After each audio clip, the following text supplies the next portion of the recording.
Quand j'étais au collège, je me suis fait harceler pendant 2 ans par un handicapé. Au cas où je précise handicapé parce que c'était un handicapé mental et du coup ça va vous aider à comprendre les réactions des gens dans l'histoire. Du coup, mon histoire, elle commence au collège en 6ème, donc il était dans ma classe dès le début, le mec, genre dès le début, il m'a suivi. Franchement, je ne saurais même pas vous dire comment ça a commencé, je sais juste qu'un matin, il s'est réveillé, il a décrété à tout le monde qu'il était amoureux de moi. Il était aussi amoureux d'une autre fille, hein, donc déjà, le mec, il est polygame, donc dérange pas. Et il commence à faire quoi? Il commence à aller parler à tous mes profs, à tous les gens de ma classe, et dire que du coup, moi et l'autre fille, elle s'appelle Cassidy, bon, je lui ai dit, voilà, on s'en fout. Que moi et Cassidy et lui, genre, on allait avoir des enfants, qu'on allait se marier, et qu'on avait fait crac-crac.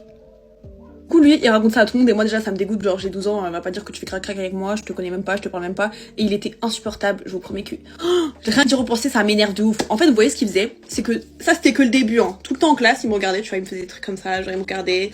Et après, genre moi du coup, je le regardais en mode pourquoi tu me fixes? Et il me souriait en mode genre je le drague. Vous voyez comment c'est stressant quand t'es en classe et que tu sens qu'il y a quelqu'un qui te fixe? Bah lui c'était ça, mais genre 24 heures sur 24, il me fixait tout le temps et dès que je le regardais, il faisait genre... genre... Je te drague pas en fait, t'es juste en train de me saouler. Donc là dites-vous que c'était juste ça, mais ça faisait déjà 1 an que ça a duré parce que ça faisait 1 an qu'il était dans ma classe. Parce qu'après il a re-été dans ma classe et là il a commencé à faire le truc que je ne pouvais pas supporter. Là il a commencé à faire ce que je ne pu supporter en fait, c'est qu'il se contentait plus de me fixer. En fait il me fixait et dès que je regardais il me faisait des gestes bizarres, genre des gestes... Voilà, genre un V comme ça, tu sors ta langue.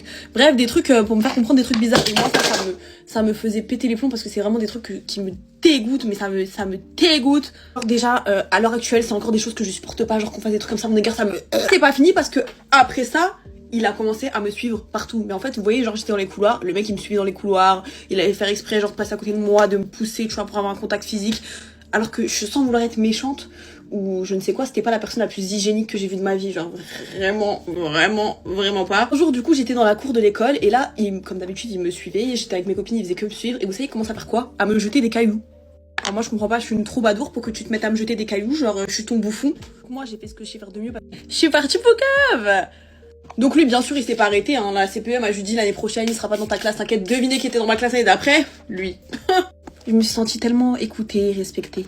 Là, du coup, je me retrouve encore dans sa classe, évidemment, toute la même chose continue, quoi, avec ses gestes déplacés. C'est vraiment ça qui me faisait péter les plombs et qui était récurrent, c'était des gestes déplacés, dégueulasses. Ah oui, j'avais oublié de vous dire qu'une fois, il m'avait suivi jusqu'à chez moi, genre, parce que j'habitais juste à côté de l'école. Et là, vous allez rigoler. En fait, vous voyez, moi, là où j'habitais avant, si vous vous rappelez, j'avais même fait une vidéo TikTok où je montrais que j'habitais dans un château, etc. Pour ceux qui se rappellent. Je peux le dire parce que maintenant, j'habite plus là-bas. C'était une école, en fait, pour les personnes, tu vois, qui ont soit des problèmes de comportement, ou soit qui ont vraiment des mauvaises notes, tu vois, ou soit alors qui ont des problèmes mentaux, genre, des personnes, tu vois, qui ont juste besoin de plus d'accompagnement que les autres à l'école. Là, j'étais au lycée, j'allais au lycée, et lui et moi, du coup, bah, il était père dans mon lycée, donc c'était fini, j'avais plus besoin de lui. Et là, vous savez qui je vois?